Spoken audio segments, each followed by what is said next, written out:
Hi, folks. Steve Urban here, founder and CEO at recruiting firm Riderflex. If you enjoyed today's guest interview, please give it a like and be sure to subscribe to the Riderflex podcast. And now, a quick word from our sponsor. Try the #1 marketing platform for small business. Everything you need from design to marketing to CRM. Learn more at marketing360.com. Marketing 360. Fuel your brand. David, how are you today? I'm doing great. How are you doing, Steve? I'm doing good. You're in Boulder, Colorado today. Sunny and beautiful today, right? Which is May 18th. Yeah. It's sunny for now. We've got a snow on the horizon this weekend. No, isn't it? It's interesting. Like if you've lived in Colorado, and for anybody listening to this show that knows Colorado, usually after Mother's Day, 90% of the time, you can go down, you can buy some flowers, you can put your veggies out, you can put stuff in the dirt. You're usually safe, right? And then I saw the forecast for this weekend, and I'm thinking, okay, may have to cover some stuff up, David. Yeah. I mean, we'll talk about it a little bit more, but contending with all these new normals, if you will, whether it's snow in May, whatever, what was the stuff in tech, cold waves in Texas and heat waves in Alaska. And it's like, anyway, well, right. I'll talk more about that. Yeah.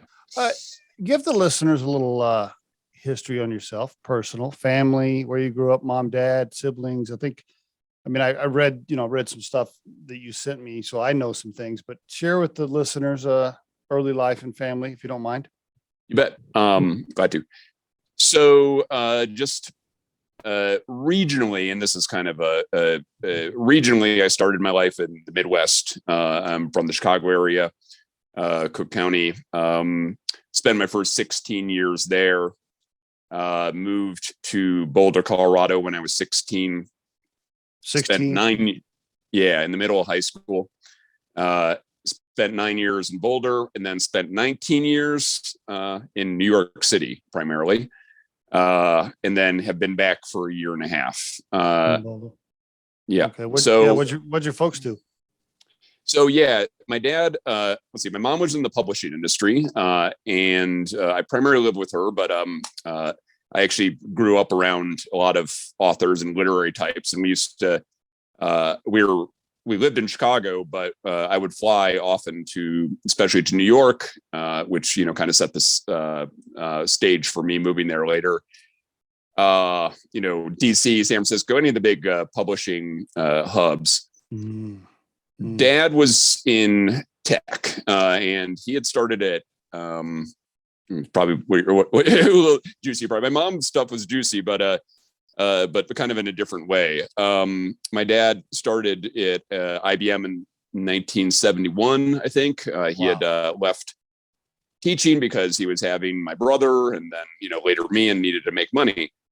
And he told me, later on that he really he got into tech because he did not see any limitations for where it could go. And I think that really excited him. So he was at IBM most of the 70s, but then in the late 70s, I think, around 79 or something, I started working with Fujitsu, and then he started then just shifted completely over to startups. I think Fujitsu was trying to move into America, and then he later started with this other company called Microtype, and he got addicted to the startup thing. And that's what I grew up around with my father. And later that translated to, he was early days with 3Com and early days with Novell, both of which, were huge companies of their day. And, I didn't really appreciate it at the time. In fact, it was pretty annoying at the time. My dad traveled a lot. He was on the phone all the time. But I was basically witnessing the birth of the information age, and hearing a lot of the names and stuff like that. And I was, we traveled often to Silicon Valley. That was really where I vacationed with my father. We'd go to Yosemite and we'd go rafting on the California River. And, I went shooting with Howard Charney, the co-founder of 3Com, and, up in Calistoga. And like that was just that. And then meanwhile, my mom was actually, she was like a publishing person working with the Tower Record people, and also like, she was handling Guy Kawasaki, who was, wrote the Macintosh Way. So this was it didn't make me very, it didn't make conversation very easy with my elementary school peers, but it set me up later in life to really understand sort of the origins of modern commerce and modern capitalism, where and particularly as tech has impacted various industrial processes and distribution and all this stuff. So that was, my dad had a knack for getting fired. It's a Friedlander curse. We are as respected as we are vilified. Gotcha. Gotcha. No one wants to hear that, the technical founder is driving the company into the ground, right? Or we're just always it's just our lot in life to be the deliverer of bad news. We are the reliable guys. So anyway, but that didn't really stop my dad from, kind of falling forward in a lot of positions. And he really made a big name for himself throughout the 90s, in particular as a crack startup guy. That's how we got out to Boulder in 92. Gotcha. He was brought, and he was involved, I'm sure, as a Coloradan, a lot of the foundational storage companies were in this area. So he worked at a storage startup, was doing some consulting with storage tech, and blah, blah, blah, blah, blah. So, that's a long, that's certainly my parental background. No, I appreciate you sharing it. Thank you. Because a lot of that is how it shaped you, right? I mean, the writing passion from your mom, for example, the entrepreneurial bug, from your dad. So it all shapes you. I appreciate you sharing that. Now, your mom and dad were divorced then when you were what age? A year and a half. I don't recall them being Wow. married. So it was very, okay. very different universes. All right. But for some reason, when you were a teenager, 15, 16, you said, I want to live with dad and go to Boulder, and mom stayed in New York. Yeah, I moved in with him a little bit before, as young men going through puberty are wont to do, Yes. and developed more identification with my father as a man, and then Yep. and then eventually, and I moved in with him, and then we got the offer. It was my last 2 years of high school, so being across the country wasn't as big a deal. My mom was probably sick of me anyway, but so I got to spend the last 2 years. And fortunately, again, I was always kind of a misfit. So I was actually into cycling already. Okay. I got into cycling in 1987. Was at a summer camp up in Copper Mountain, Colorado, and fell in love with cycling through the Coors Classic, which was the nation's biggest race for a long time. And when I moved to Boulder, I was elated. I was just like, I always hated the suburbs, and that kind of carries through to my current professional pursuits as well. I really think that suburban life is just sort of weird and unnatural. But I moved to Boulder, and it's like, you've been to Boulder. It's this beautiful town. It had this humongous cycling. I mean, it still has the number one cycling community in the country, really.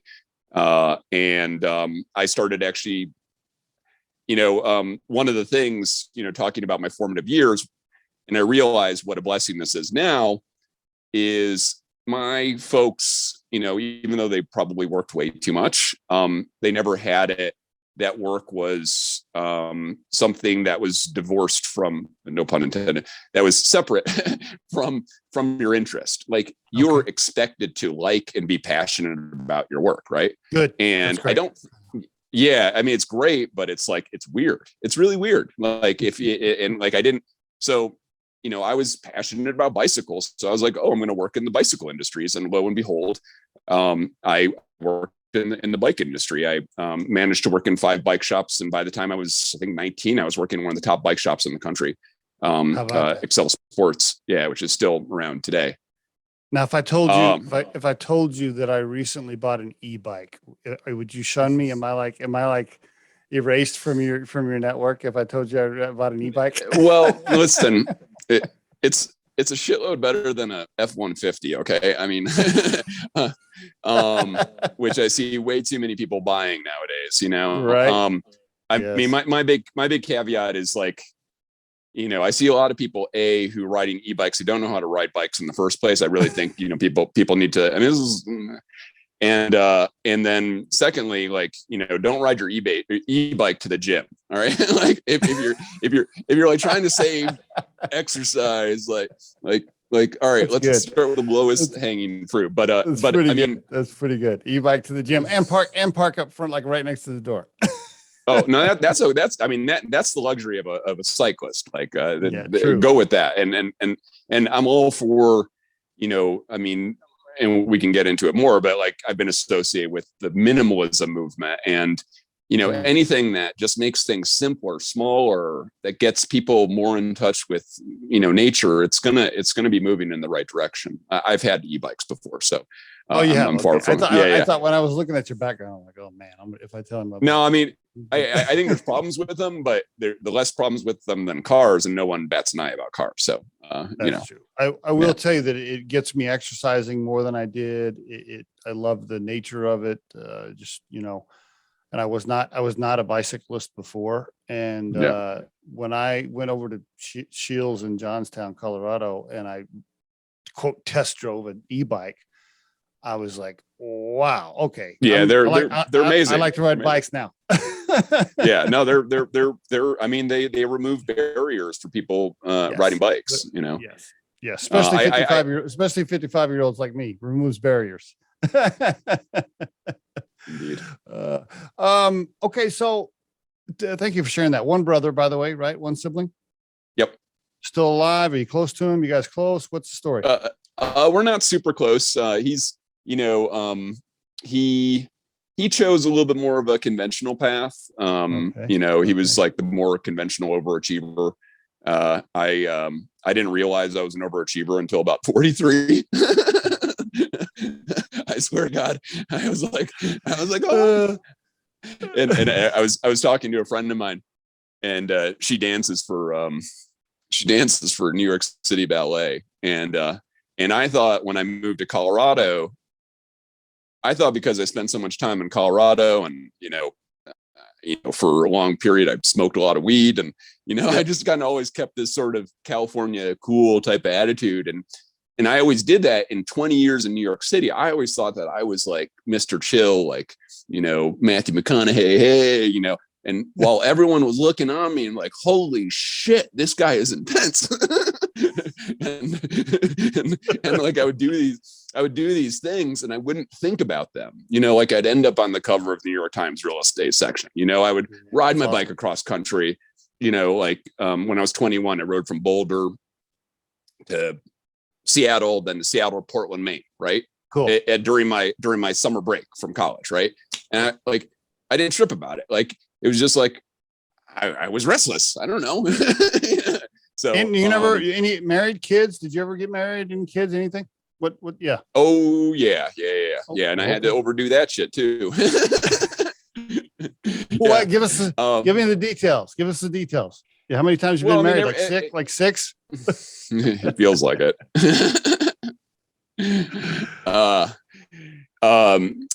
Actually, I just got a pop-up notification from my divorce lawyer, and while we were on the call here,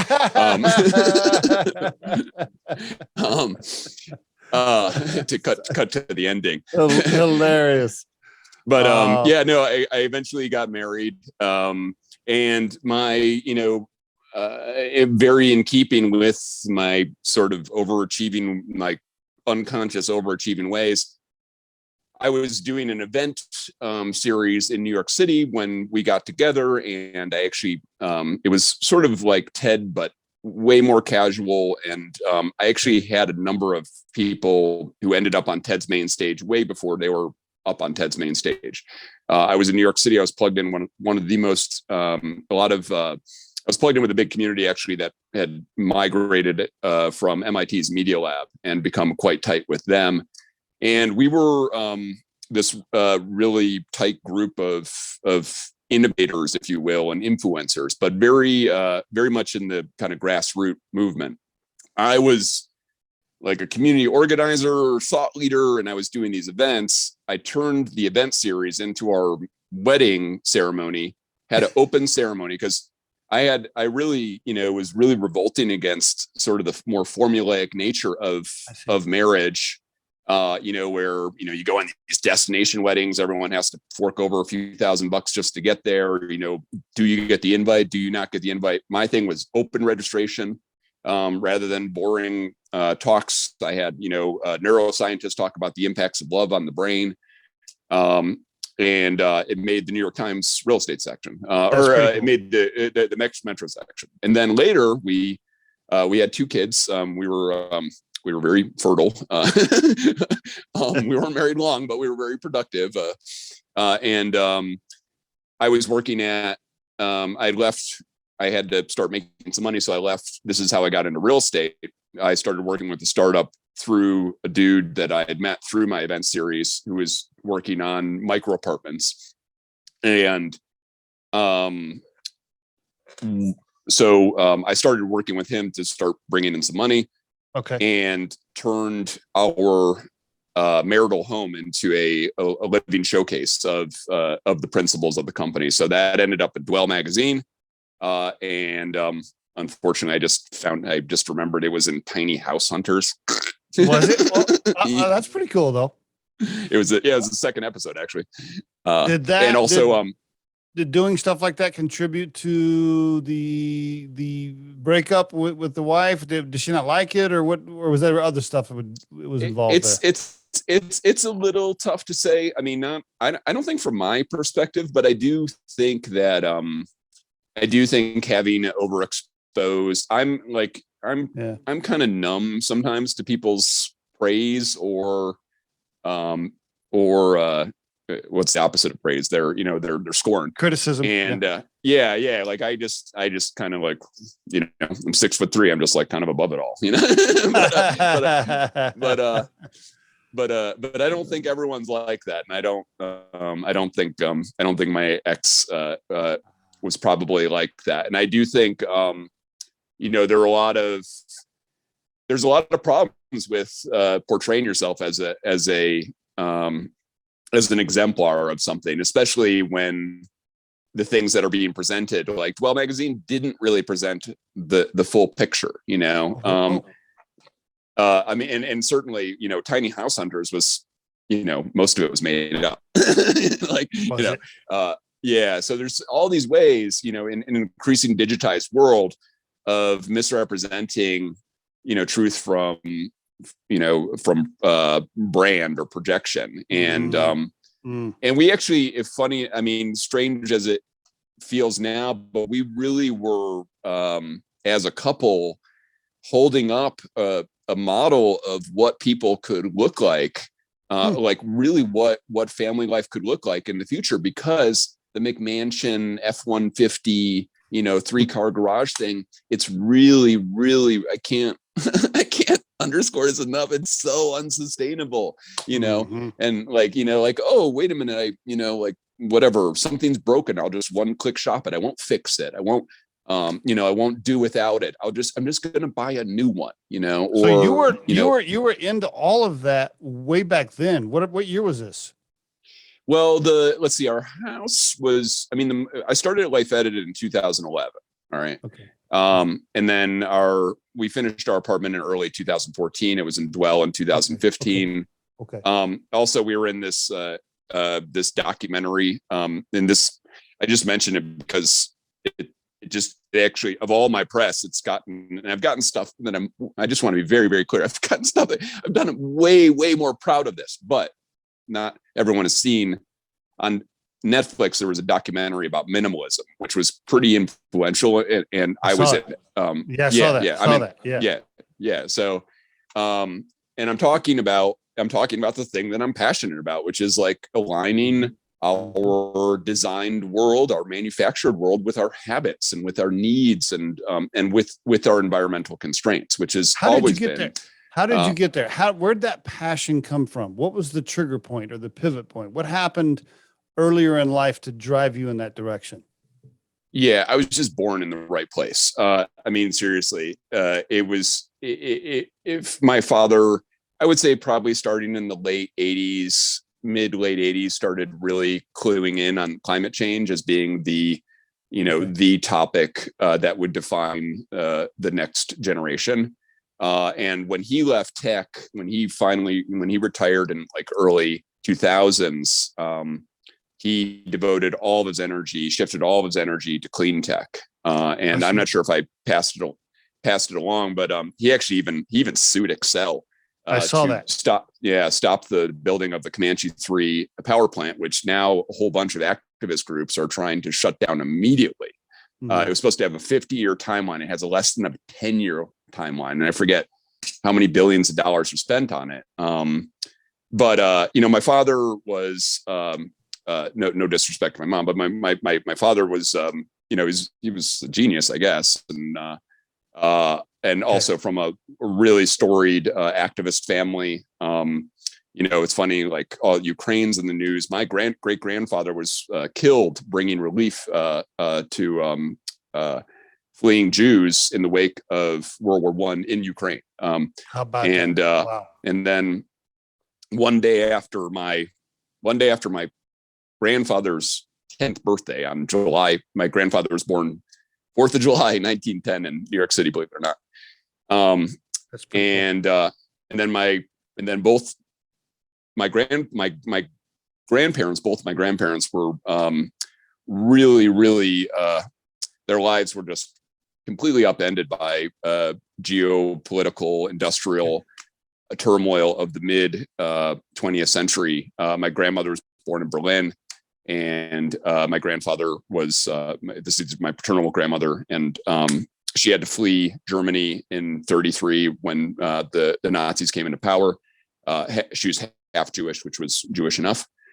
And anyway, both my paternal grandparents really renounced a lot of the, they were both from quite aristocratic families, and basically renounced a lot of that. And they became commies, they became communists, but really in the sense of labor rights, anti-war movement. And then they translated that to my father. I see. Both, my grandparents stood up to McCarthy. My father was supposedly called the second most dangerous man in America by J. Edgar Hoover before all his tech stuff. Really? Really? Yeah. Wow. Was your mom? Was your mom completely separated from all this? She was living a different life and didn't have any, or where was she at? I was curious. she'll like that you asked that. So my mom was born in a working class South Side Irish, basically Irish Catholic background. All right. Okay. She was. I love that Catholic Jewish wedding. I bet that was interesting. Yeah. Well, she always tells me that my father's parents liked the fact that my mother's parents, my maternal grandfather, worked on the railroads. Right. So completely, just the opposite of sort of elite aristocrat. I see. My mom happened to be a pretty smart cookie, and really sped through her academic life. But she went to college at a convent, so she was a nun for 6 years. What? Wow. Yeah. Okay. Before she met your dad? Correct. Yeah. How about that? Wow. Okay. This was around. This was actually around. How did they meet? How did they meet? Was your dad at mass and you're like, Sarah, the corner? No. He's like, I want to convert that nun to. So my mom left the convent in the Catholic Church in a very pronounced way, right around the time of Vatican II, and this was the 60s, and and she was done with it, and the oppressive background and whatnot. Fast forward to I think 1970 or something like that. She was hosting a party for a radical political group, and that is so. I mean. Wow. She went from I'm a nun to hosting a party for a radical political group. Like, and she might kill me for this, but she was actually she was a side boo of like Freddie Hampton, who's the Black Panther dude who they made a movie about. So, wow, your mom's I got to get her on the podcast. But anyway, go ahead. And then she hosted. This is the way my dad told it. She hosted a party. My dad fell asleep on her bed. not to make it morbid, but turned out he had cancer. And when he woke up, he was asleep, and I don't know, like less than a year later, I think they were married. Wow. But she also she helped him convalesce. It's a very, How about that? Whether it's me and my brother, or unfortunately me and my two sons, we seem to be just born into chaos, and that's kind of like that is and unfortunately that's kind of the times we're living in. So that's why I'm like always so smiley and happy and calm when everyone else is freaking out, because like I know chaos, Right. Now, how old are you, before we get into some of the things you're doing now professionally? Want to ask you real quick, how old are your two sons? Finn will be 10 and Ryder is 7. Ryder? Yeah, You mean like Riderflex, the company that we run? Right? How about that? Yeah, with a Y. With a Y. Okay. I actually have a little necklace here that he made. Very cool. That's how I found you. I saw something on LinkedIn where I thought your first name was Ryder. Remember? I was like, wait a minute. If his first name's Ryder, he's got to come on the Riderflex podcast, right? And then I saw, so yeah, that's right. Okay. All right. So, by the way, your writing is really good. I read several articles. When I was reading some articles that you had published, I thought for sure, I'm like, well, I'm sure he's published a book. And so I went into Amazon and I was thinking, I just thought for sure you had put out a book. You haven't put one out yet. How come? It's a lot of it. So I decided that bike industry was not, it was the opposite of the computer. It was too limited. Right. And I met a girl, and she was going to college. She's going to college doing pre-med, and I was like, oh, I should go to college because I didn't really have anything better to do. And so I went to CU for a couple of years, University of Colorado, for 2.5 years, and I didn't really know what I was doing. I was kind of the English history major, but English just because I was always a communicator and a writer. I ended up dropping out, kind of reevaluating a lot of stuff. I actually got sober, and had to put a lot of stuff together. Sober as in no cannabis, no coke, no drugs, or sober as in no alcohol, or both? I've recently returned to cannabis, but I haven't touched anything harder than that in basically 23 years now. Wow. Okay. All right, yeah. Very good. So we can't have drinks together, but we can smoke a little bit together. We can smoke a joint legally. Yeah, right. Sorry, go ahead. I got you off rhythm there. Yeah. So wait a minute. Where was I? You were thinking to yourself, you had dropped out of CU. Oh, yeah. Dropped out of CU, got stuff back together, and then just really decided that Boulder was too small for me. I love Boulder, and it's just so beautiful, and the weather is so great, and like it's laid out great. But is it a small white provincial town, And I was a 25-year-old, just bursting with energy and ambition and enthusiasm. So I moved to New York. I floundered a little bit in New York too, and then eventually returned to school, and I finished up my undergrad at Columbia in their writing program. That was all preface for my writing. It was interesting because I graduated in early 2007, which was right around the same time as Facebook and Twitter were coming out. And, I've thought about this a lot, like that sort of that dividing year, and just sort of the divergent paths of attention. And, I came out as a writer and a live event person in 2007, in a year when essentially the main structures that would erode literacy and direct communication were becoming like these giants, right? So I've been I've been behind the 8 ball in terms of opposing those forces, but those have always been like that. That's all. Like coming, like books, like people just don't read anymore, and myself included. So I've always tried to find this middle ground between digital communication, because certainly in principle the ideas of disseminating information and they're really technology can be such a great portal for wisdom, but if it's only Headlines. consumed If it's only consumed in 50 character headlines, you're not getting, keywords you're not getting yeah, or filters. It's really disheartening. I just turned 46 last week. All right. And I'm single again, right? And like in New York, I used to do okay, like because I do well in person, right. But now it's like I'm fucking so confused because it's like everyone, like all media procedures are like filtered through this, through the lens of technology, and it makes me, I don't know if you watch South Park, but there's an episode where this girl, where Butter's girlfriend is not particularly attractive, but she has like a really pretty avatar, and Butters goes around showing everyone the picture of the avatar, and it's not just mating, it's business, it's people celebrating bullshit achievements on LinkedIn. By the way, I noticed so your LinkedIn profile, is it still under writer, or is there a reason you're not putting it under your real name? I don't know. Yeah. Can you mention it? Were you kicked off? You were kicked out? Yeah, at risk. So yeah, because my email address and my first son's email address was flagged permanently. And I only had one other email address for one other son, his email address.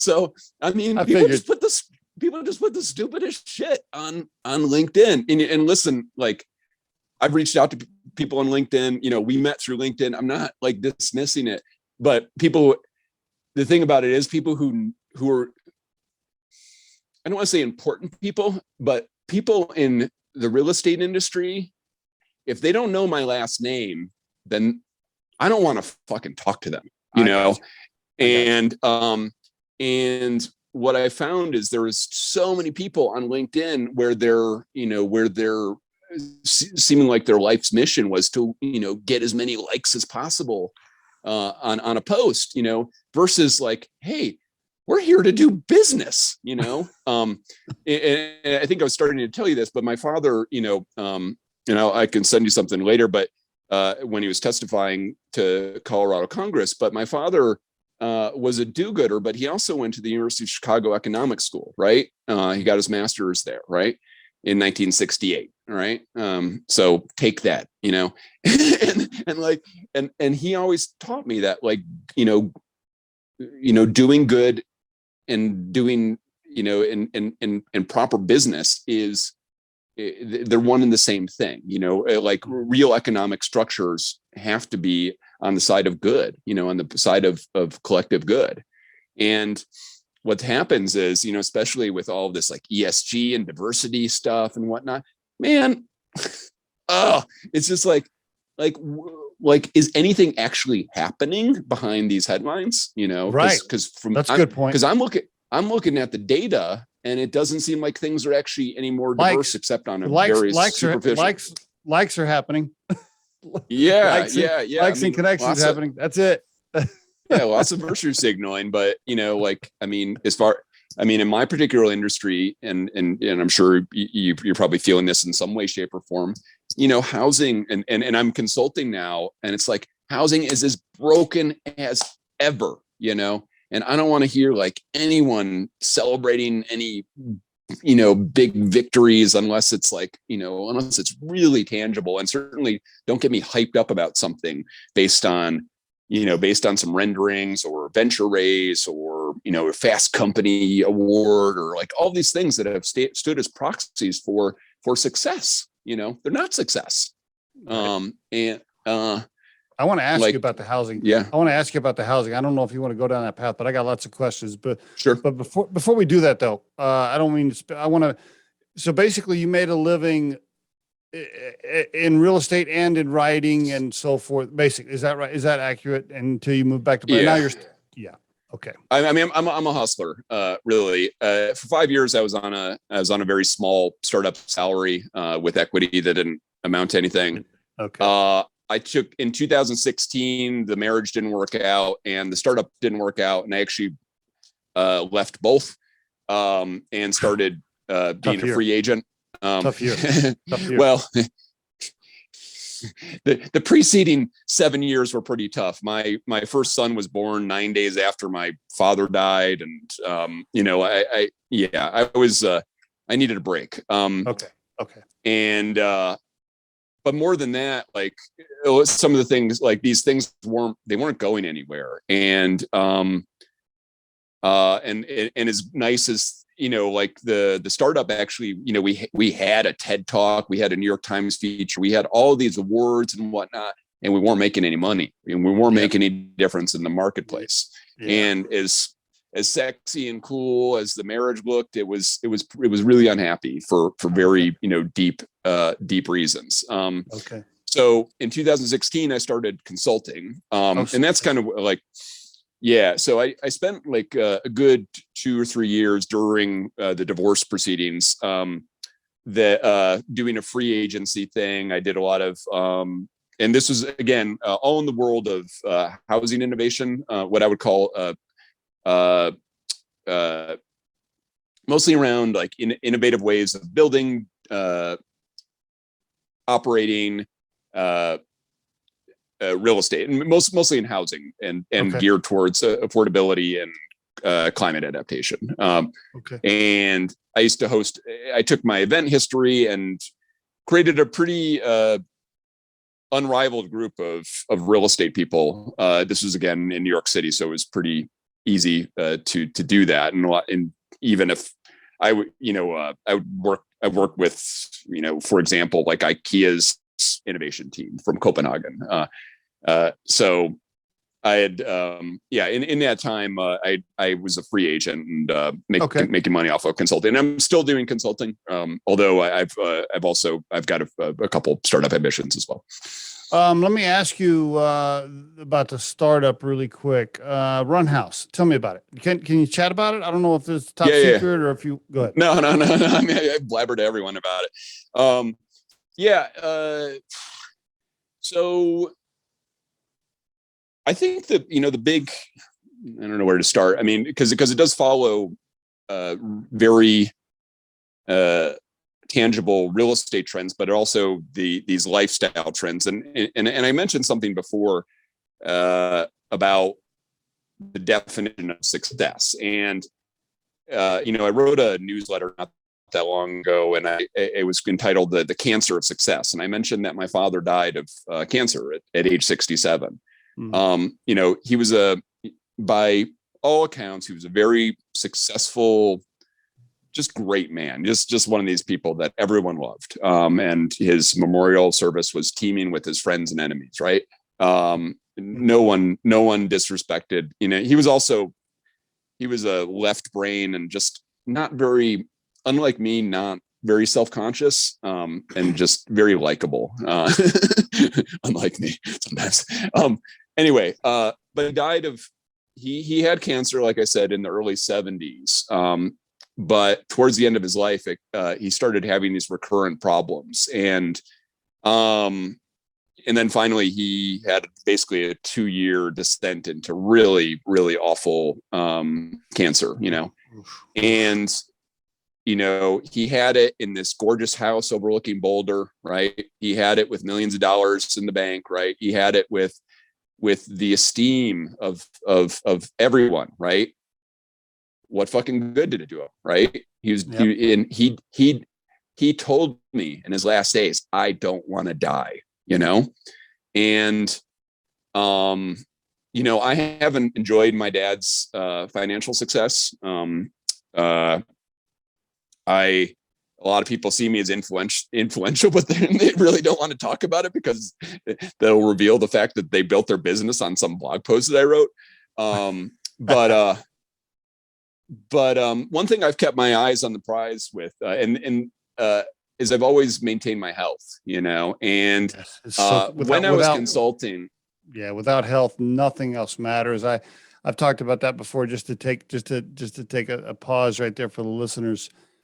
You think here's the best way to think about it. What I always tell people: if you wake up with a migraine, for example, or a severe stomach ache, or something small like that, really like your whole day, all of a sudden your day is consumed with trying to feel better. Like all of a sudden, nothing else matters. And it's very, and people sleeping just, and shit. yeah, people just take it for granted when they get up and feel good, because if you're sick, if you're truly sick, if you have something major wrong with you, you know, especially with a cancer or whatever, like you don't care about it. You'll give it all up for health. Health is number one. After health, everything else is gravy. Because everything else is workable, you know, and I mean, I make it even much more mundane. Like I can have a bad day if I don't have a good crap in the morning, right? So like, Right. why am I not focused on proper evacuation in the morning? And then I think, you know, I'm 6'3", 178 pounds, and like pretty fucking good shape. And I look at all these people, you know, 72% of the US population's overweight.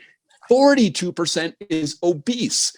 It just Crazy. boggles my mind to think of their Crazy. gastrointestinal situation and like and how and seriously how it affects their moods. And then Everything. they spend 3 hours a day on social media, generating more anxiety, 3 hours a day tuning out through TV. And these numbers are higher than exercise, far higher than exercise, far higher than spending time with friends, caretaking children. I mean, so Run.Haus is really about success. Okay. and really about, you know, first of all, achieving success on just a very biological format. Like, hey, I am optimizing what I choose to call God's, you know, creation as much as I can. You know, like I was given this hardware. Why should I go out and buy the latest iPhone if I haven't like done the most that I can for this machine? Why should I buy a fast car, you know, if I can, you know, if I'm having a hard time getting off the floor without, with the strength of my legs? You know, let's deal with first things first, because that car, man, you know, a buddy of mine who's like an amazing runner, we were like making fun, like we see these guys, like we were talking about these guys who buy, you know, Camaros that look like the Bumblebee car from Transformers because they think it's going to make them look cool and attract chicks. And it's like it's just so sad, you know? And so Run.Haus is so very plainly, I call it a co-working space for people who don't like to work. That's a wrong way. Like, I love to work, but I don't like having to work, and mostly for jobs, you know. So it's a multi-purpose space. The primary use of it is for remote workers, but it's for so much more than that, and it's really about because I took such a slow path to achievement, and it's still questionable whether I've achieved what anyone wants, but I'm not a real estate person. I'm not a runner. You know, I'm not a dad. I'm not a cyclist. You know, I'm not a philosopher. I'm not a poet. I'm not a writer. I am all of these things. You know, I might have, whatever, tall and writer might come high to the, to the top of the list, but really I am all of these things. And essentially what job formation, corporate development, and certainly our real estate industry is what they do is they segment people, like this is an office space. This is your residential space. This is your recreational space. And behind each one of those spaces is a market. And right now, the people and more specifically, we would call it a capital market, right? And there's like a whole robust financial engine behind these single-use real estate assets, and actually, you could even apply that to single-use employees, really, because a lot of people now are kind of going along these career tracks where it's like they go to college, they major in something, and then they become the director of marketing, and then their objective is to be the C-suite. But really, it's just not how humans operate. And it's not efficient to be just so singular, because you're really going to miss the big picture.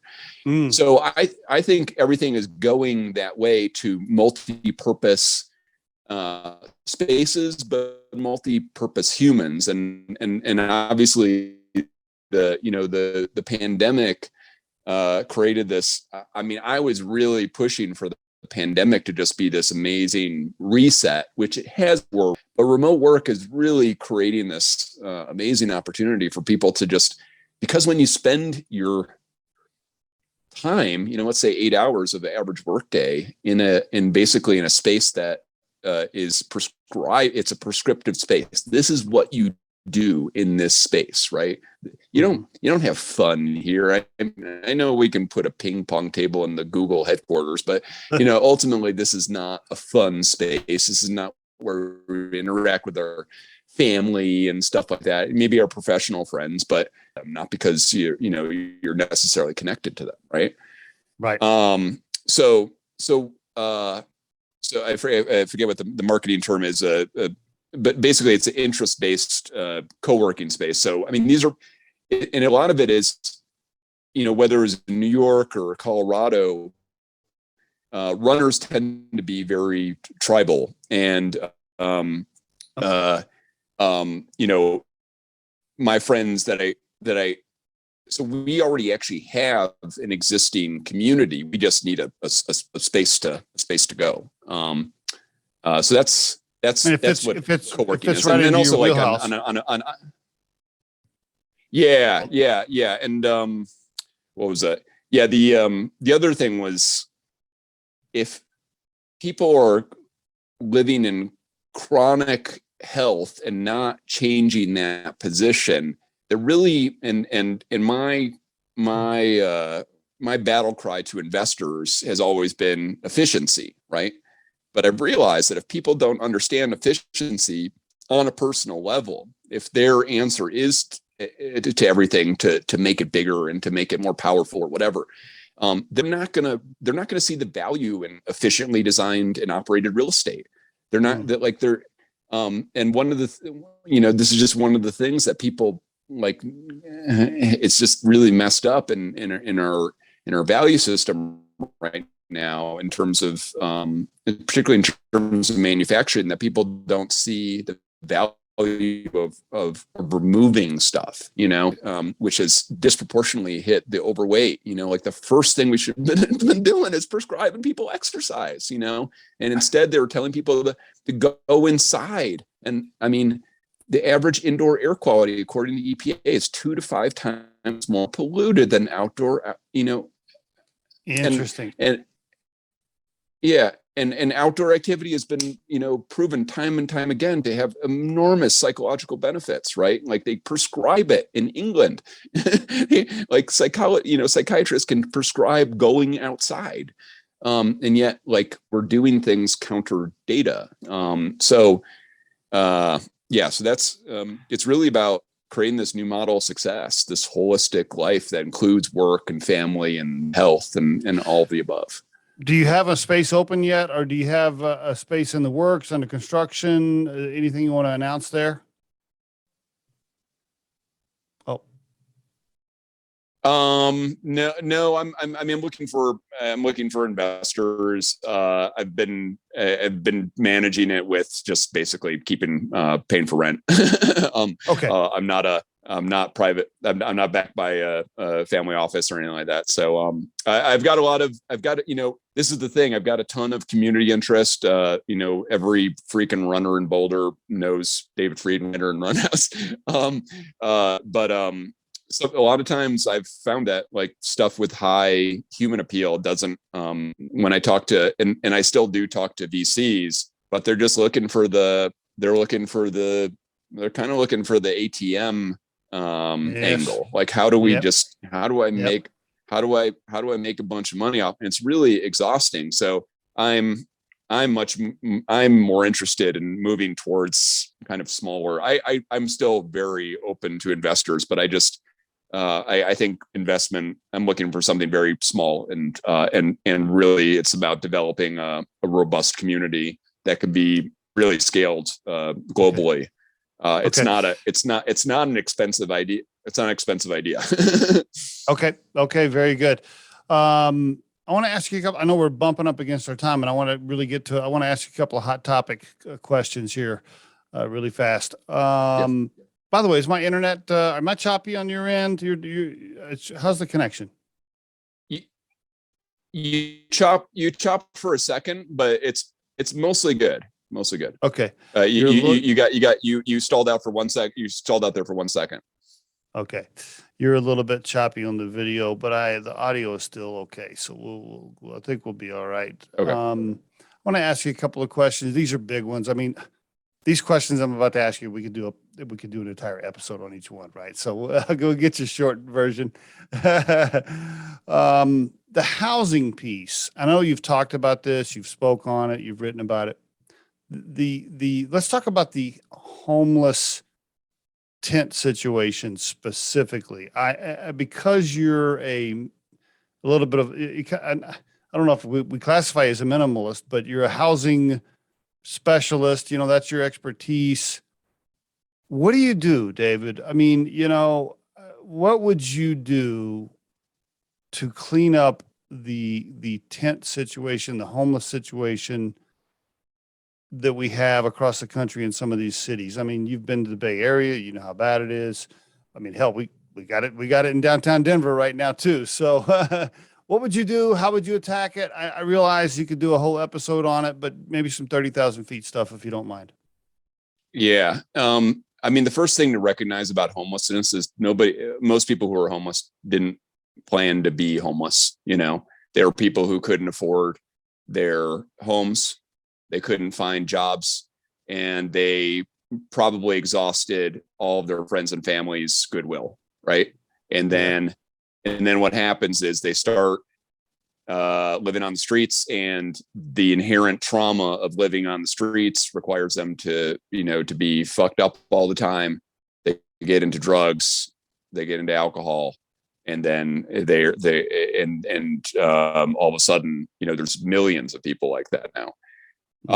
So homelessness is really much more of a problem. And I'll narrow it down to Boulder here, which has a pretty, sizable, and essentially there's just no options. I worked with a San Francisco developer on a pretty well-known campaign to push for supportive housing in San Francisco. And part of that was I created a white paper entitled Bringing Back the Residential Hotel, one way of solving San Francisco's homeless problem. But essentially, throughout U.S. history, there were low-cost residential hotels where people could, live with not a whole lot of money, but, live in private, they weren't always safe, which is something that you could easily do something about. But the main thing was they were just affordable places to live in central locations. And essentially what's happened is because of both the commoditization of real estate and then zoning reforms, mostly in the mid 20th century, that skewed everything towards suburban development, which is now 80% of all U.S. housing stock, at least, right around 80%. There basically became very few options for anyone that wasn't a nuclear family or a rich person, and we see that writ large now today. In Boulder, it's like you either live in expensive. The real winners are global wealthy, who come in here and buy their single family housing that they don't even occupy that much because they travel so much and they have other homes and stuff like that. And then meanwhile, all the people who actually work the restaurants, who, the teachers, I actually have quite a few friends who are teachers here. None of them live in central Boulder anymore. They all live, they all live on the outskirts, and, translate that to Denver or to New York. In New York, they move to the outer boroughs and they keep on pushing them further and further out.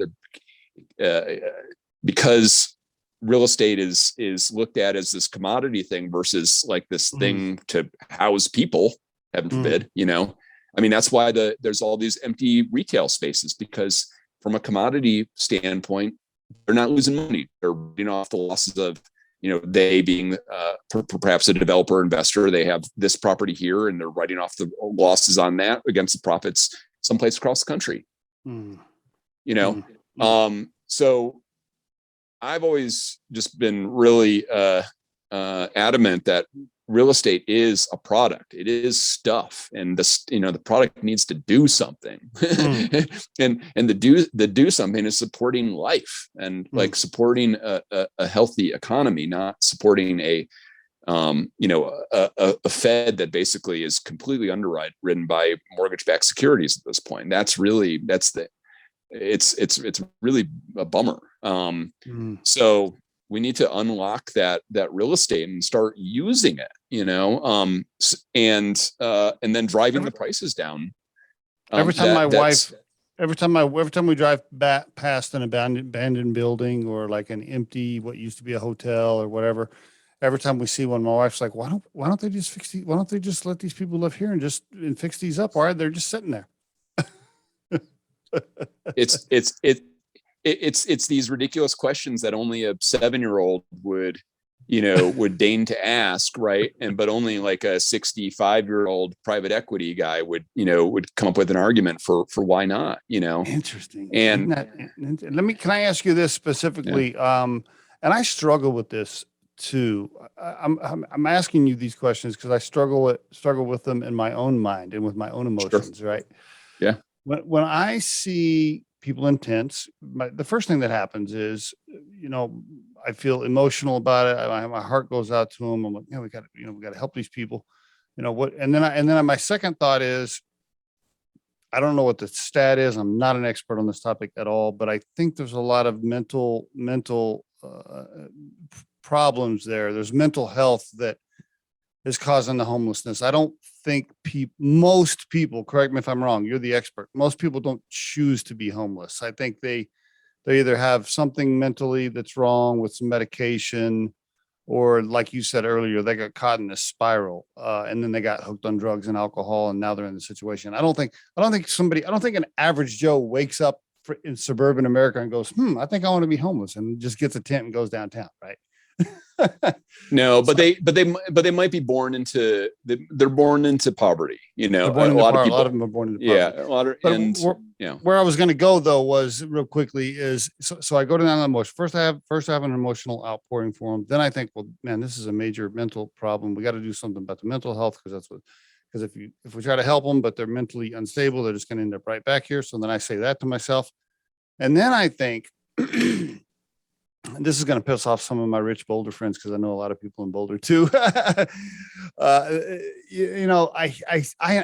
seriously, David, I've had this conversation with millionaires/billionaires in Boulder, and they'll say something like, "Oh, we gotta, we can't remove these tents. We got to help these people, blah, blah, blah."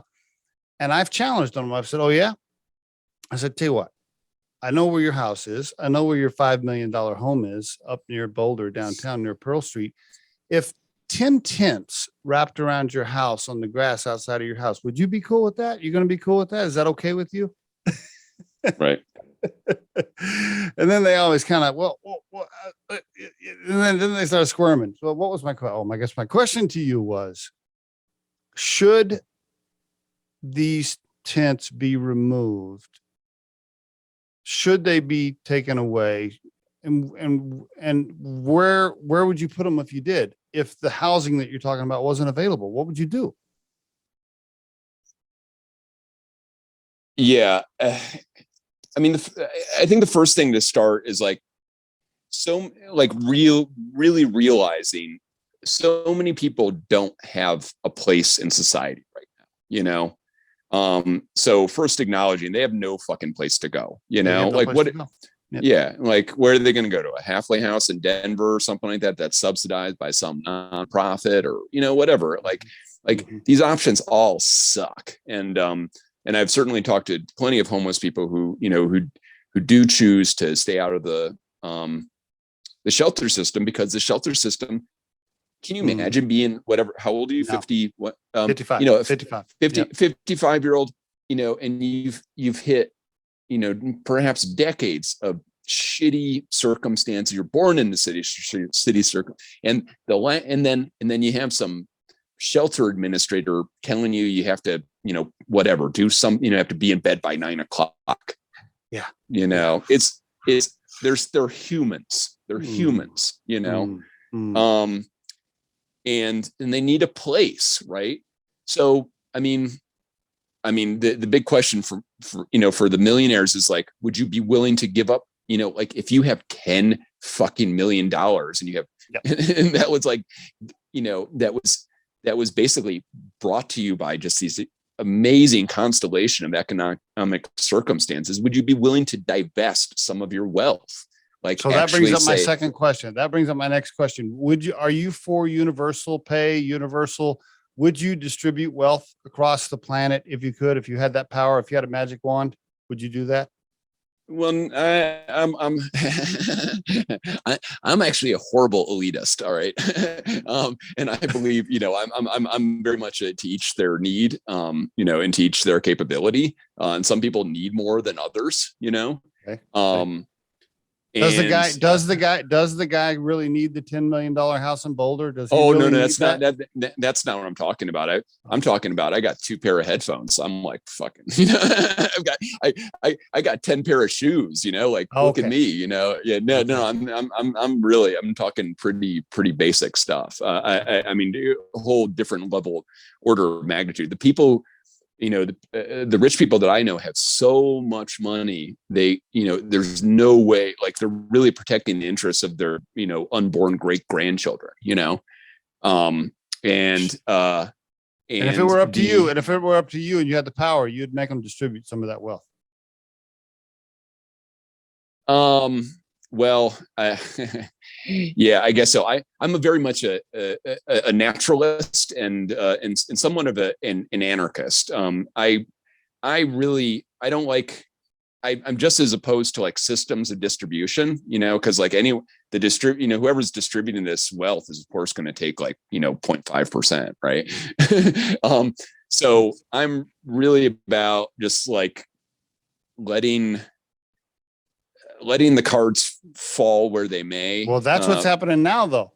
That's what's happening now. But it's not. But no, dude, the Fed has created 80% of all freaking dollars in the last 2 years. All right. I read that somewhere recently. Yeah. The government. There are so many artificial forces keeping the wealthy without merit, you know, without like unearned wealth. Let's talk. I don't want it to, because I intend to be I intend to be wealthy and I intend to earn it, you know, like I'm not against, you know, reward and meritocracy. In fact, let's, you know, talking about meritocracy, how often do we celebrate the, you know, the immigrant busboy, you know, or the, you know, the people who are actually running our world, you know, the people who are paving our streets and stuff like that. Like, that's why I got really incensed about, I mean, I don't know the full story with like the Canadian trucker stuff, but man, you know, my grandfather worked on the fucking railroads, you know, like, don't ignore the complaints of big working men, you know, right? Like, Totally. I want to ask you, I know we're over on time. I know I'm keeping you over. I want to ask you one more outside the lines questions. And we could, like I said, we could go for another 2 hours. How about this one, David? Totally switching gears for a second, because we're almost out of time. You mentioned that you lost a couple of profiles on LinkedIn. So you have cancel culture has affected David personally. How do you feel about it? What are your thoughts on cancel culture? What are your thoughts on censorship in general from some of these social media platforms? I'd like to get your thoughts on it real quick. I just think in general, social media has been a net drain on society. Okay, agreed. Yeah, I mean, why in the hell are we making Mark Zuckerberg and Jack Dorsey rich? You know, like I really think that they've taken my wealth. You know, when I hit the professional world in 2007, you know, I was really trying to connect people. And Facebook is really trying to sell ads to people, Yes. like that is Facebook and Twitter's MO. Let's have as much engagement so we can keep people on the platform longer so they have exposed to more ads. That's it. And now it's actually even gotten much more meta, because a lot of times the ads are a particular political agenda that could support a whole economic infrastructure, right? Yep. So these are really so I think most of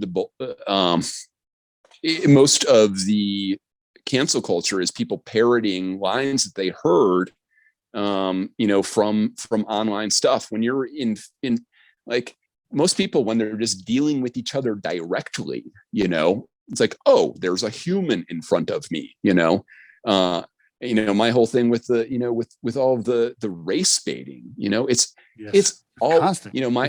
It's constant. Yeah.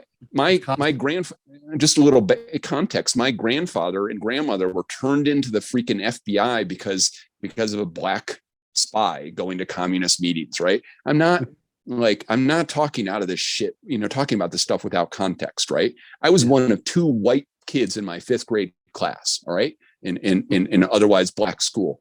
Go fuck yourself if you don't think I know what diversity is, and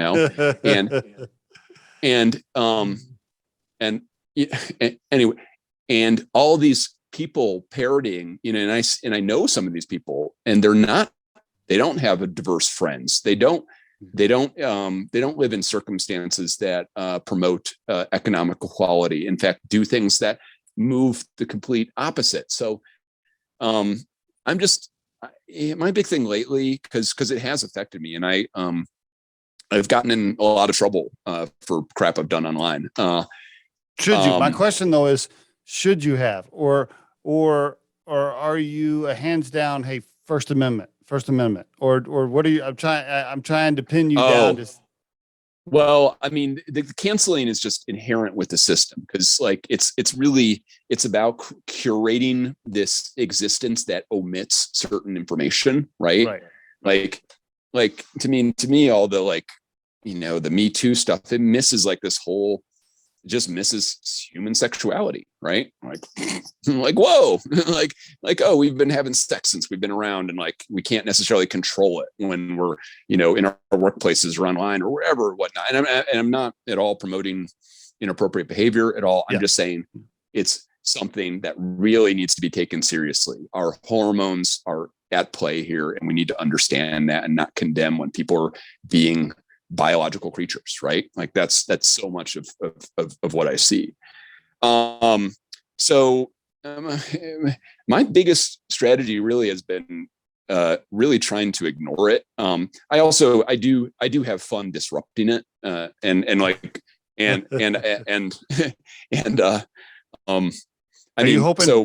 you hoping that Musk buys Twitter? Are you hoping that goes through? What do you think? I thought he already did.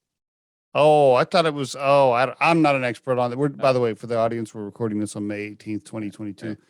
I don't know if it's a done deal. Are you all right? Let's assume it's a done deal. Are you happy with that? Are you good with that? Do you think? I really don't give a shit. Like seriously, I mean, I don't have I'm not as much of a hater as some people, but like, listen, Tesla's not.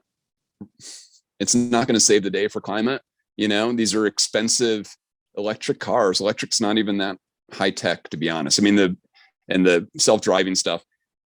He's building tunnels under Las Vegas convention centers. I mean, like, again, like this guy would not really be that important if we didn't have the internet to tell us that he was important. And so many of these things, that's a good one. It's like, I'm supposed to believe that Lizzo is sexy. No. Like, sorry. You really touched on something earlier. What'd you say? You said that your exact quote was, social media has had a net negative impact on the world. I agree. Yeah. I agree. Yeah. Everything. Yeah. Because I don't want to dismiss this. We met through it and whatever. And I've met some friends online. Like, I don't want to say like it has been for nothing, It has been, yeah, but it really is. People can't communicate. Their people skills. The EQ of America has than this. Right. And it's very tough. I mean, here's something a little bit, I talk about this with real estate, but I'm 46, you're 55. Like, we remember it used to be better and more fun to be a human, like people just, it did. Right? It's not nostalgia. It's like, it used to be easier to like go on dates. It used to be easier to hang out with friends. It used to just like, and like people weren't on their tippy toes all the time about saying shit. And like the political divisions weren't that great, I never remember it. No. And I've had arguments with people like that my age. I always tell them, I'm like, man, when I was a kid, there was left and right and Democrats and Republicans, and sure, we talked about it a little bit, but it wasn't like, we didn't all walk around hating each other, like throwing shit at each other all the time. It just wasn't like that. Because it's a matter of attention when people keep on getting these messages. Like, I mean, like, again, like, there are so many deep Ukraine-sized problems in America right now, like people are suffering in America. Like, should we be sending billions of dollars to Ukraine? Why don't we use that money to clean up some of the problems here with the housing? That's what I'm saying. Like, until we, and this is back to the Run.Haus thing. It's like, until we're taking care of our bodies, until we're taking care, first it starts with our bodies, and then it's our families, then it's our communities. Right. And it expands outwards. But right now it's like people are spending more time thinking about, trans elders and fucking, Ukrainians than they are about their brothers and sisters. It's really absurd. Now that blows me away too. And that's the whole virtue signaling and things like that. Yeah. People are putting up a Ukraine flag on their LinkedIn profile and virtue signaling about whatever the hot topic is, if it's trans or whatever. But yet, meanwhile, they're not doing anything about their own neighborhood or street or the people that truly need help in their own backyard or with their own health or whatever. That blows me away. I totally agree. Couldn't agree more. And this might be a nice closing, but so I had an aunt, and she was very influential on me too. This is my father's sister. She was born Ruth, but she actually changed her name to Spring. She was bisexual. She came out as bisexual in 1968. She started, she got her urban planning degree at, she got her master's at urban planning at Hunter. And she went to University of Wisconsin undergrad. Her and my father did a feminist teach-in at the University of Chicago Economics School in 1968. She later moved to the East Bay, opened up a feminist co-housing thing that she ran for 50 years. Wow. She took her single bisexual status and she looked at her community and she said, I'm going to step in and be the family member that disenfranchised, usually Black families need. And she got actually really early into green building and doing deep energy rehabs on local housing. She adopted a whole bunch of children in her community. She mentored single Black women to become contractors. This is like in the fucking 80s, Wow. Like doing tangible, real things, not just posting something for likes on both social media, but actually making shit happen. But not only that, using your diverse status as a weapon instead of a tool for victimization. Good stuff. Look, I'm single. I can take care of, and somehow like I get from a lot of these kids that like, lay off us. like we need more rights. We need more rights. And it's like, but you're not doing anything besides hanging out on social media. Bingo. Bingo. Oh my God. Do you know how many times I keep telling my wife, I'm like, where are the young people, man? Where are the young people for some of this stuff? I mean, where are they? Yeah. So this is the joke about my Run.Haus, because people are like, oh, it's just for fit runners. I'm like, it's open to anyone who wants to do the work. That's good stuff, man. That's good stuff. David, we could go for another hour, but I know I've already kept you over, man. Thank you so much for the Riderflex podcast. I really appreciate it, sir. Thank you. Super fun, man.